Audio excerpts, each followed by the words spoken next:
ये शिव महापड़ ग्रंथ में प्रारंभ में प्रथम 5 श्लोक ये प्रश्नार्थ है, वक्ता ने नहीं गाया है, कथा श्रवण करने वाले श्रोता ने गाया है। सुंदर सुत पुराणे का संबोधन हुआ है और भाव प्रकट करके कहा, आप हर सिद्धांत को जानते हैं, एवी रीते कथा कहो आख्यान स्वरूप में कोई पण वातनी रजूआत करवामां आवे अने एमनुं शब्द चित्र ज्यारे आंख सामे तरवरे एने आख्यान कहेवाय। कथा कहो जेटલું नहीं, कथानो सार पण समजाવો અને વિશેષ કરીને જે આ પુરાણમાં કહ્યું છે એવું કહેવાનો પ્રયાસ કરો। આવી રીતે પ્રથમ શ્લોકમાં ભાવ પ્રગટ કર્યો છે અને બીજા શ્લોકની અંદર એવું કહ્યું કે અમે સૌ બ્રહ્મચારી તો ન બની શકીએ પણ સદાચારી તો બની શકીએ ને। दिन पर प्रतिदिन हमारे जीवन में सदाचार की वृद्धि कई रीते थाय एवी कथाओं संभळावो। अने अमे सौ भगवाननी भक्ति तो करीए छीए पण ए भक्तिनुं परिवर्तन थाय अने अमे सद्भक्ति कई रीते करी शकीए एना माटे युक्ति बतावो। अमारी भक्ति व्यभिचारनी भक्ति छे, जे व्यक्तिमां प्रभु पासेथी कांई मेळवવાની ઈચ્છાઓ છે पण ए भक्ति अमारे नहीं करवी। अमारे तो एवी भक्ति करवी है कि जेमा भगवान पास कई मांगवानी इच्छा ज न होय, मोक्ष ने मुक्ति नी पण कोई मांगणी न होय, बिन शर्ती शरणागति एवी भक्ति अमारे करवी छे। तेथी अमारी भक्ति में थोड़ुं परिवर्तन थाय एवी सुंदर कथा संभळावो। विवेको वर्धते कथम, अमारामां विवेक तो छे ज તેથી તો અમે કથા સાંભળીએ છીએ પણ એ વિવેકમાં દિન પ્રતિદિન વધારો કઈ રીતે થાય। અને એક વસ્તુ આપણે સૌએ યાદ રાખવાની છે, વિવેકમાં વધારો થાય એટલે માન સન્માનમાં વધારો થાય, લોકપ્રિયતામાં વધારો થાય, આપણા વ્યવહારમાં અને આપણા વ્યવહારુ ક્ષેત્રમાં દરેક જગ્યાએ તમને આપોઆપ તમને જ દેખાવા લાગે વધારો થઈ રહ્યો છે। વિવેકની સાથે બધું વધે, धन वधे, मान वधे, सम्मान वधे, तमारो बिजनेस वधे, लोक चाहना वधे, लोकोमां लोकप्रियता वधे। ए वधारोनुं एक ज कारण छे विवेक। इसे कह्युं विवेको वर्धते कथम, अमे शुं करीए तो दिन प्रतिदिन अमारा विवेकमां वधारो थाय एवुं अमने समजावो। आम तमे जोवो तो કેટલી સરસ વાત કરી છે, સમજવા જેવું છે કે નહીં? कथा એટલે કોઈ તમને हाथ में माला पकड़ा देवानी बात नहीं। कथा एटले आध्यात्मिक मोटिवेशन है। सारा विचारों और सारा कार्यों करवा माटे प्रेरित करवा ए प्रभुनी कथा है। तेथी डाया माणसोए कथा सांभळवी ज जोईए। अभण माणस तो ठीक है पण भणेला माणसे तो अचूक कथा सांभळवी। अने आगळे एम कह्युं स्व-विकारो, अमारे जीवन में जયારે कोई विकार उभा थाय त्यारे विकार पर में संयम केवी रीते राखी शकीए। कोकने पाड़ी देवानी इच्छा थाय तो पछी मनने केवी रीते पाछो वळो ना भाई, ए भगवान हवना लेखाले आपणे कांई ने झगड़ो बांधवो नथी। एनो हिसाब किताब भगवान करे, आपणे करवानी जरूर नथी। कोईना प्रत्ये द्वेष थाय, कोईना प्रत्ये क्रोध आवे तो विकार एटले एक न अनेक विकारोना प्रकारो छे। आ बधा विकारो छे अंदरथी। कोईनी पासेथी कांई लई लेवानी इच्छा थई जाय, कोई आगळ વધતો તેને પાડી દેવાની ઈચ્છા થાય, આ બધા વિકારો છે। આ બધી વસ્તુ પર મેં સંયમ કેવી રીતે રાખી શકી એવા પાઠ અમને ભણાવો। અને પછી છેલ્લે એમ કહ્યું 100 વાતની એક વાત સજ્જને કરી તે કથા। ડાયા માણસોએ પોતાના જીવનમાં શું કરવું જોઈએ એના માટે આપ કહો। तो कथा कोना माटे छे? कथा सज्जनों माटे छे, कथा दुर्जनों माटे नहीं। प्रेमजी भगत, अच्छा बॉम्बे थी मारे प्रेमजी भगत बहु भजनों लखी लखीने मने मोकल्यावा करे छे। राखुं छुं, संग्रह करूं छुं। खूब ताली वडे आदर करो। एमनुं सूत्र छे ठाकर करे ते ठीक। ભગવાન કરે તે સારું, ઠાકર કરે તે ઠીક. સારું, તમે હવે ઘણા સમયે તમારું દર્શન થયું, ખૂબ ખૂબ ધન્યવાદ. પ્રેમજી ભગતને ખૂબ તાલી વડે આપણે સત્કારીએ છીએ. બહુ સારા લેખક છે, નવા નવા સુંદર સુંદર ભજનો લખતા રહે છે અને ગાતા રહે છે અને સોશિયલ મીડિયામાં વહેતા કરતા રહે છે. અમારા સુધી પોગતા રહે, સાંભળતા રહે છે. તો સજ્જને ક્રિયતે કથમ, ડાયા માણસોએ પોતાના જીવનમાં શું કરવું જોઈએ એના માટે કથા છે. દુર્જને ક્રિયતે કથમ નહીં, સજ્જને ક્રિયતે કથમ. ડાયા માણસોએ પોતાના જીવનમાં ક્યાં સમય કેવા નિર્ણય લેવા એવી વાત કરો. તો પહેલી વાત તો આપણે સવે યાદ રાખવી જોઈએ, કથા સમાજને સુધારવાનું સાધન નથી. કથા એ ભક્તોની સાધના છે, કથા એ ભક્તોની ઉપાસના છે. પ્રભુ પ્રત્યે પ્રેમ વ્યક્ત કરવા માટે આપણે ભગવાનની કથા ગાઈએ છીએ અને ભગવાનની કથા સાંભળીએ છીએ. અમારા સનાતની આશ્રમોમાં કહેવામાં આવે કે સાંભળે કે ના આવે સાંભળે, પણ સાધુ બ્રાહ્મણો કથા વાર્તા ગાતી રહે. કોઈ સાંભળનાર હોય કે ન હોય, પણ સાધુ બ્રાહ્મણોએ ભગવાનની કથા ગાતી રહેવી જોઈએ. અમારા ઘણા બધા આશ્રમો એવા છે કે જેની અંદર કોઈ સાંભળનાર ન હોય તો પણ રોજ 1 કલાક પ્રવચન થાય. આમાં કોઈ ન બેઠું હોય, મહાત્માજી એકલા પ્રવચન કરે, એક શ્રોતા સામે ન હોય, પણ 1 કલાકનું પ્રવચન રોજ આશ્રમમાં જે ક્રમ છે એ જળવાઈ રહેવો જોઈએ. કેમ સવાર સાંજ ભગવાનની પૂજા કરવી જ જોઈએ, કે આરતીમાં કોઈ હોય કે ન હોય, પણ પૂજા તો કરવાની જ. એવી રીતે રોજ સત્સંગનો ક્રમ હોય છે.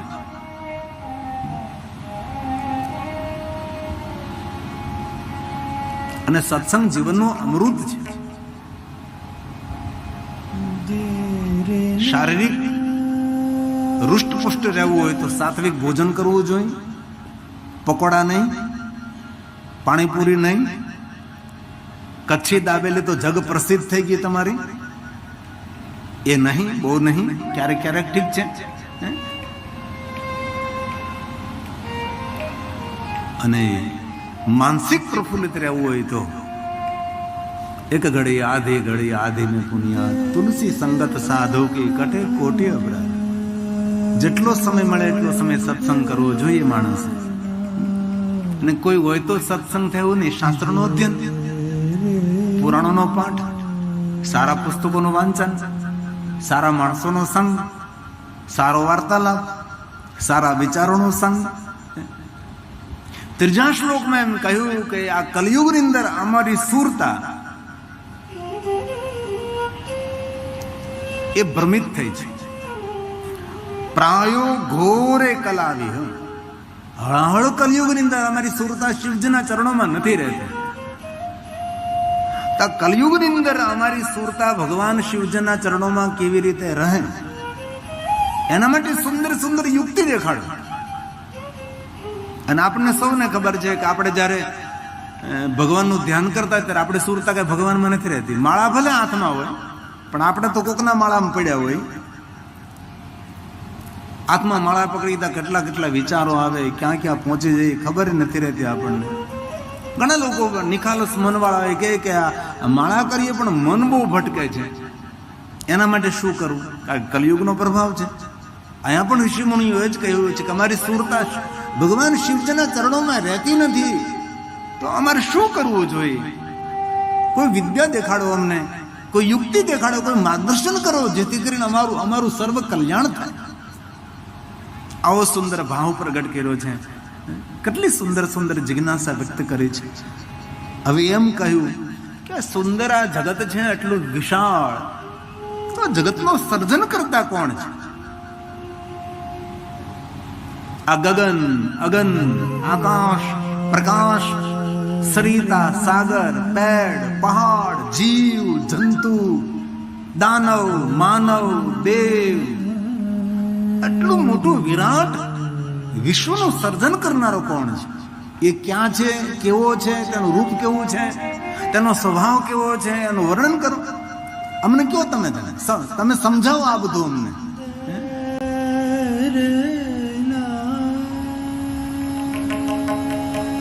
ક્યારેક વિચાર આવવો જોઈએ કે આ બધું કોને બનાવ્યું છે? સમંદર કિનારે ઉભા રહીને વિચારવું જોઈએ કે આટલું બધું પાણી ક્યાંથી આવ્યું. હમણાં હું ગુનેરી કથા કરતો હતો તો મેં સમંદર કિનારે વિચાર્યું કે મેં કીધું કેટલી ભગવાનની કૃપા છે. કે આપણે તો એક ભાગની પૃથ્વી 3 ભાગનું પાણી પૃથ્વી ઉપર, એક ભાગની પૃથ્વીમાં એમાં અમે મનુષ્યને રહેવા લાયક કેટલું સ્થાન, પહાડ છે, જંગલ છે, રણ મેદાન છે, હે એક ભાગની પૃથ્વીમાં એક તો હોય મનુષ્યનું થોડું કે સ્થાન આપણે માટે રહેવાની બહુ ઓછી જગ્યા છે. ભલે આપણે ફૂલા ફરતા હોઈએ પણ કેટલી જમીન તો જંગલમાં રોકાયેલી છે, કેટલી રણ પ્રદેશમાં રોકાયેલી છે, કેટલી પહાડો વિસ્તારમાં રોકાયેલી છે, ખાન ખેદાનમાં રોકાયેલી છે.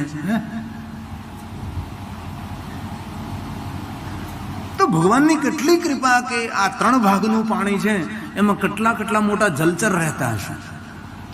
અને અમુક તો જલચર એવા હોય છે કે એ ધરતી પર પણ રહી શકે છે. તે બધા પૃથ્વી પર આવવા લાગે તો શું થાય આપણે? તમે કલ્પના તો કરો.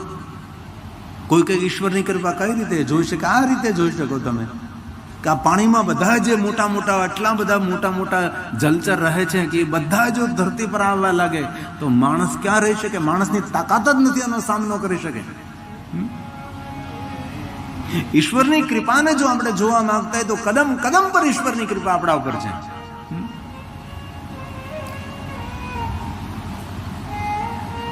પછી ગઈકાલની વાત કરતો તો મને વચ્ચે મારી સુરતા ભ્રમિત થઈ ભૂલી ગયો. અને પછી તો કોટેશ્વર ને રાણસોરો ને પછી તો હું આશાપુરા માતાને મળવા ગયો હતો. ટ્રસ્ટી મંડળ મળ્યું, રાજા સાહેબ બધાએ ખૂબ સન્માન સ્વાગત અને આશાપુરા માને પ્રણામ કર્યા. અને ત્યાં પણ ટ્રસ્ટ મંડળે એક ભાવ વ્યક્ત કર્યો કે આવતા સમયની અંદર આશાપુરા માને ભગવાન મહાદેવની કથા સંભળાવી છે. તો મેં કહ્યું કે શિવ મહાપુરાણમાં 5 અધ્યાય છે દેવીના.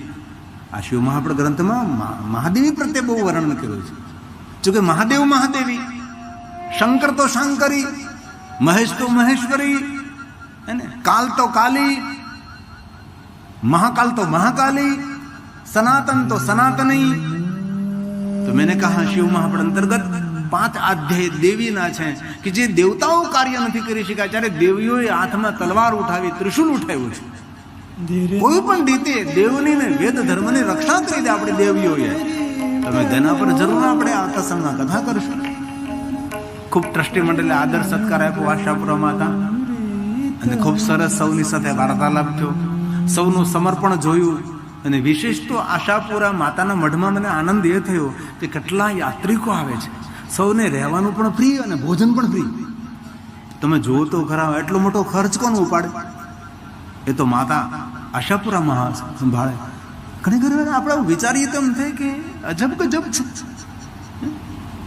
અને એક વાત કહું, આ બધું કચ્છ અને ગુજરાતમાં થઈ શકે છે, બાકી ના થાય કોઈ. બાકી કોઈ તીર્થોમાં સંભવ નથી આ બધું જ. ફ્રીમાં જમવાનું, ફ્રીમાં રહેવાનું.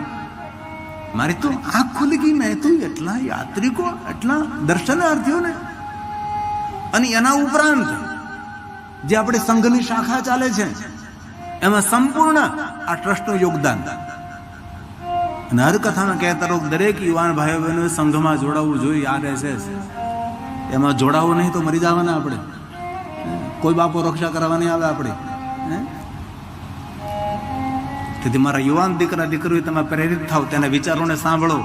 એ શું કરવા માંગે છે, શું કરવાનું છે, પણ ખબર નહીં. બહુ બહુ ઓછા લોકો સંઘમાં જાય છે. સંપૂર્ણ ટ્રસ્ટ સંઘને સપોર્ટ કરે છે, અન્ય આયુર્વેદિક પ્રવૃત્તિઓ કરે છે. એ બધી જ મને ખબર નહીં હતી. હું પહેલી વાર મેં આ બધું સાંભળ્યું ટ્રસ્ટી મંડળ પાસેથી અને ખૂબ મેં ખુશી વ્યક્ત કરી. તો ચોથા શ્લોકની અંદર કહ્યું એ કોણ છે? પ્રારંભ તું, અંત ભી તું, અનંત ભી તું. એ કોણ છે? નિરાકાર મોકાર મુલ્લમ તુર્યમ ગિરા જ્ઞાન ગોતિત મિશ્રમ ગિરીશમ કરાલમ મહાકાલ કાલ. કોઈ તો છે. અહમ નિર્વિકલ્પો નિરાકાર રૂપો. કોઈ તો છે जिन्होंने जगत का प्रारंभ किया है, जगत की व्यवस्था भी संभाल रहे हैं, अंत भी वो है और अनंत भी वो है. इसे शिव महापुराण ग्रंथ में प्रश्न हुआ है कि कौन है? विराट विश्व का सर्जन करने वाला ईश्वर कौन है, कहां है? हमारे सबके मन में प्रश्न होना चाहिए ना। इतना विराट जगत को सर्जन करने वाला कौन है? उसका नाम क्या है, आकार क्या है, स्थान क्या है? किम आधारो धाता सृजति किम उपादानीति च, कौन है?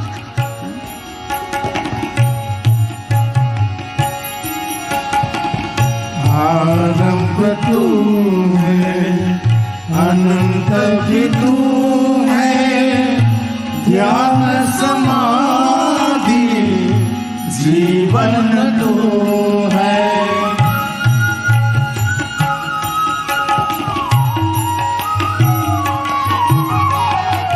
आरंभ तू है, अनंत भी तू है, ध्यान समाधि जीवन तो है। भवतारण भक्त उदाहरण, हे भवतारण भक्त उदाहरण, विश्वनाथ शंभो जय विश्वनाथ शंभो, जय महादेव शंभो, हर महादेव शंभो, जय महादेव शंभो, हर महादेव शंभो। तू ही सत्य है, तू ही सनातन, तू ही सत्य है, तू ही सनातन, विश्वनाथ शंभो, विश्वनाथ शंभो, जय महादेव शंभो, हर महादेव शंभो, जय महादेव शंभो, हर महादेव शंभो।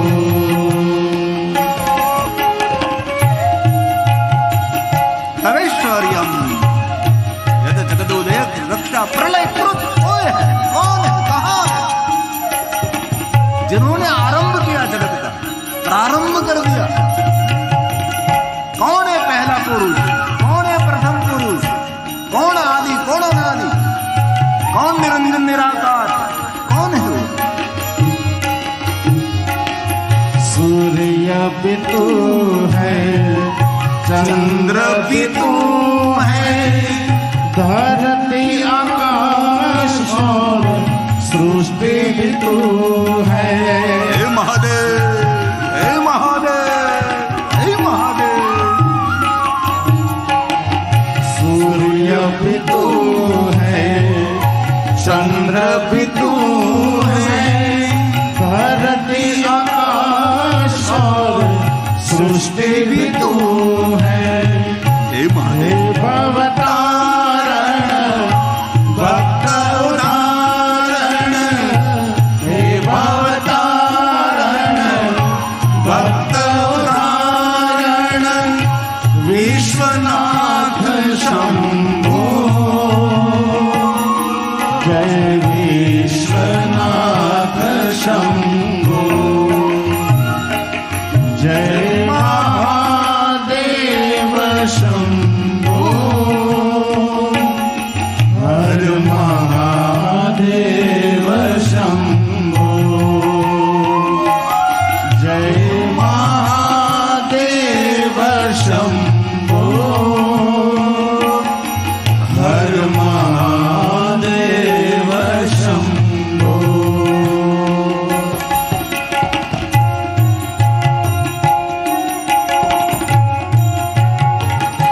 महादेव हे महादेव हे महादेव महादेवेति कीर्तना सर्व पापहरम परम। जो महादेव महादेव महादेव महादेव महादेव उनके जीवन के सभी पाप शंकर जी हरते हैं। इसलिए हलता चलता बैठता उठता खाता पीता उगता जागता घरमा वनमा शमशान में हर हालत में महादेव महादेव महादेव महादेव शिवलोकम ब्रजेन्द्र रहे महादेव महादेव आरंभ तू है अनंत भी तू है ध्यान समाधि जीवन तू है। हे महादेव हे महादेव हे महादेव आरंभ तू है अनंत भी तू है ध्यान समाधि जीवन तू है। हे भवतारण भक्त उदाहरण हे भवतारण भक्त उदाहरण विश्वनाथ शंभो जय विश्वनाथ शंभो जय महादेव शंभो हर महादेव शंभो जय महादेव शंभो हर महादेव शंभो। तू ही सत्य है तू ही सनातन तू ही सत्य है तू ही सनातन विश्वनाथ शंभो विश्वनाथ शंभो जय महादेव शंभो हर महादेव शंभो जय महादेव शंभो हर महादेव शंभो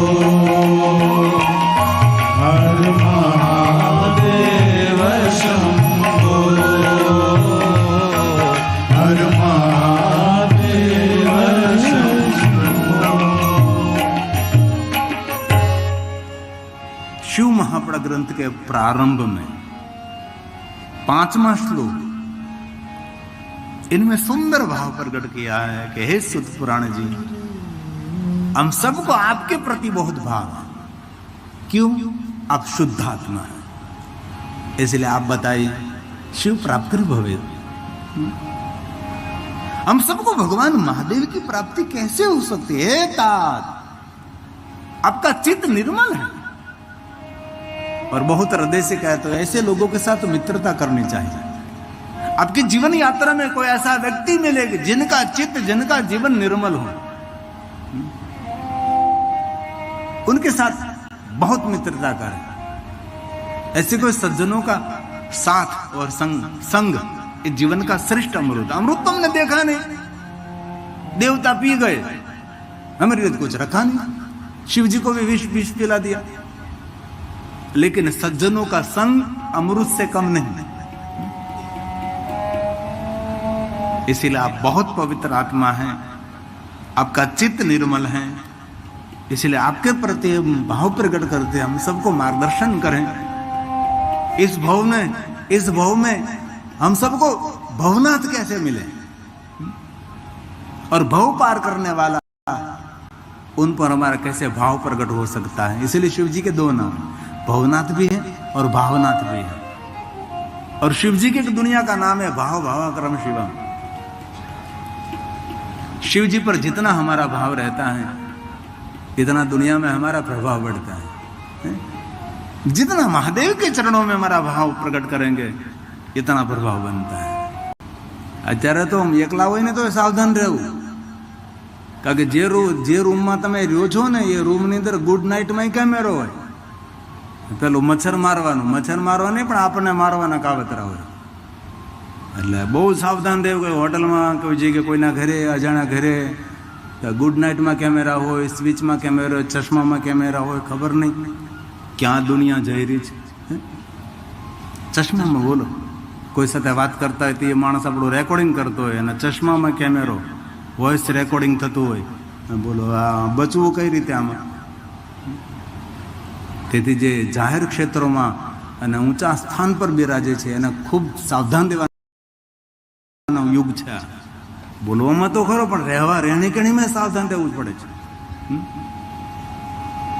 આપણે રૂમમાં એકલા હોય ને તો આમ મર્યાદાથી જીવન જીવવાનું. કપડાં બદલીએ તો મર્યાદાથી કપડાં બદલવાના, કારણ કે એ રૂમમાં કોઈ જગ્યાએ કેમેરો રાખેલો આપણને શું ખબર. એટલે બહુ સાવધાનીપૂર્વક હર વ્યક્તિએ જીવન જીવવાનો યુગ આવી ગયો છે. એટલે 5મા શ્લોકમાં વાત કરી शिव प्राप्ति भवे. हम सबको महादेव कैसे मिल सकते हैं, आप मार्गदर्शन करें. ऐसा सुंदर विस्तृत भाव प्रकट करके सूत पुराण को सभी ऋषियों ने प्रयाग तीर्थ में कहा कि हे सूत पुराण जी, आप अब कथा का प्रारंभ करें. और पहले शब्दों में सूत पुराण ने कह दिया, धन्य स्तम मुनि शार्दूल. हे महात्माओं, आप सभी धन्य हैं. किन शब्दों में मैं आपकी प्रशंसा करूं? धन्य इसीलिए आप सब हैं, श्रवण प्रीति ही लालसा. भगवान की कथा सुनने का प्रेम जो आप में है, इसलिए मैं आपको धन्यता देता हूं.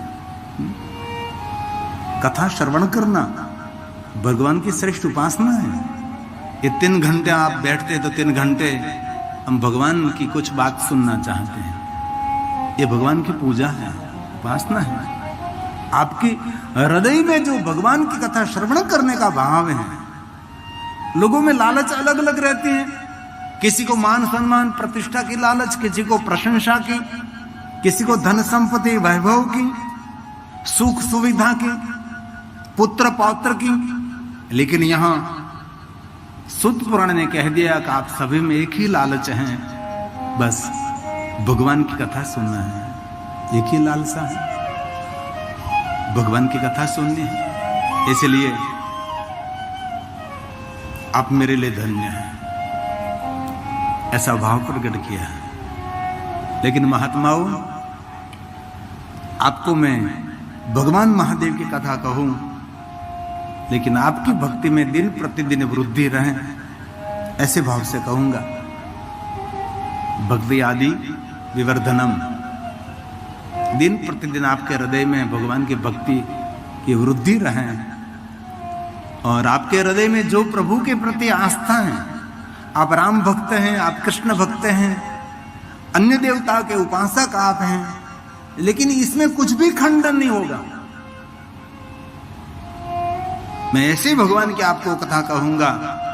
शिव तोषकरम दिव्यम. भगवान शिव जी संतुष्ट हो, मैं भगवान की पूजा करूंगा कथा कहकर.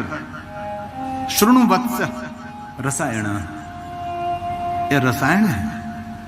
काल व्याल महात्रास. हलयुग हल कलयुग के अंदर मनुष्य त्राहिमाम हुआ है. इसलिए महादेव ने हमारे लिए शिव परम परमम शिवे नोक्तम पुरा मुने. ये महात्माओं, भगवान महादेव ने पुराण को गाया है. इसलिए आपके समक्ष में कथा कहूं, लेकिन आपकी भक्ति में वृद्धि हुई. आप जिन देवताओं को मानते हैं, जिन देवी की उपासना करते हैं, इनमें कुछ भी मेरा खंडन न हो, उसका ध्यान रखते हुए आपके समक्ष में महादेव की कथा कहूंगा. लेकिन ये जो शिव महापड़ ग्रंथ है, शिव रूपम क्षितो क्षेयम, ये साक्षात भगवान महादेव का स्वरूप है. सेवनियो च सर्वथा. रोज उसका सेवन करना चाहे. शिव रूपम क्षितो ज्ञेयम. साक्षात महादेव का स्वरूप है. इस कथा का कोई श्रवण करेंगे, शिव महापड़ ग्रंथ का कोई श्रवण कर, रासु यत पूर्णम यज्ञनिष्ठम शतेन तत पूर्णम लभते शंभो. कथा श्रवण मात्रतः इतने महान महान यज्ञों का पुण्य भगवान की कथा श्रवण करने मात्र से. और जो भगवान महादेव की कथा श्रवण करेंगे, और कथा श्रवण करने का जो पुण्य मिलेगा, फलम वक्तुम न शक्नुम, इस फल का वर्णन मैं नहीं कर सकता. अनंत फल मिलता है। इसलिए महात्माओं, जो भगवान महादेव की कथा श्रवण करते हैं उनके लिए महापुरुषों का मंतव्य है, ते मनुष्या न मंतव्या रुद्र एव नः संशयः। कोई भी जाति का, कोई भी ज्ञाति का, कोई भी वर्ण का, कोई भी देश का, कोई भी वेश का, कोई भी मनुष्य जो महादेव की कथा श्रवण करते हैं वो साक्षात रुद्र तुल्य है। इसलिए हमारे लिए आप साक्षात रुद्र हैं। इसलिए वक्ता श्रेष्ठ नहीं, कथा सुनने वाले श्रोता श्रेष्ठ हैं। ऐसा यह नहीं कहा कि जो कथा कहता वो रुद्र है, नहीं, कथा सुनने वाले साक्षात रुद्र हैं। हम तो आपके पुजारी हैं, शब्द रूपी पुष्प लेकर आप सबकी पूजा करते हैं। 3 घंटे आप सबकी मैं आरती उतारता हूं। इसलिए वक्ता की श्रेष्ठता नहीं, कथा श्रवण करते हैं उनकी श्रेष्ठता है। इसलिए आप सभी मेरे लिए साक्षात रुद्र के स्वरूप हैं। इसलिए कथा करते करते जीवन बीत गया हमारा, लेकिन कभी हमने हमारे श्रोताओं को कभी हमने निम्न नहीं माना, कभी हमें सामान्य नहीं माना। कथा सुनने वाले श्रोताओं में मैंने भगवान महादेव को देखा है, और कथा सुनने वाले श्रोताओं के आंख में मैंने आंसू देखा है। यह महादेव का अभिषेक है। कथा श्रवण करते करते आपकी आंख भर जाए, भगवान को प्रार्थना करते करते आपका हृदय भर जाए, आंख में से आंसू टपकने लगे, समझ लेना आप महादेव को अभिषेक कर रहे हैं। आपके हृदय में भगवान शिव प्रकट हुआ है, क्योंकि मेरा महादेव क्रोधावतार नहीं, करुणा अवतार है। कभी भी महादेव के प्रति भाव प्रकट करते करते आपकी जो आंखें भर जाए तो आप स्वयं महादेव को अभिषेक कर रहे हैं, ऐसा भाव प्रकट करना चाहिए। इसलिए मेरे लिए देवालय में, शिवालय में, पहाड़ों में तो शिव हैं, लेकिन मैंने हर समय मेरी कथा सुनने वाले श्रोताओं में मैंने मेरे शिव को देखा है, मैंने मेरे महादेव को देखा है, मैंने मेरे रुद्र को देखा है। यदि आप सब मेरे लिए कोई छोटे नहीं हैं, मेरे लिए आप महादेव हैं, आप मेरे लिए साक्षात शिव हैं। शिव को हम देखने के लिए कहां जाएंगे? गगन में जाएंगे, अगन में जाएंगे, आकाश में यात्रा करेंगे? नहीं, कहीं नहीं जाना है। महादेव को देखने के लिए मेरे श्रोताओं को मैं देखता हूं, बहुत निकट से देखता हूं। इसलिए मैं आपका पुजारी हूं।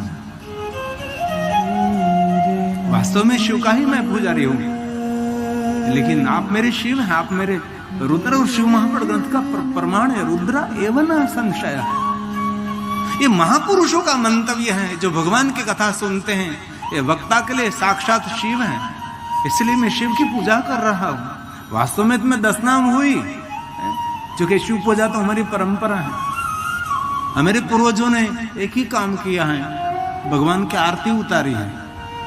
ये लोग हाथ में टंकोरी लेकर आरती उतारते थे और दीप प्रज्वलित करके आरती उतारते थे, और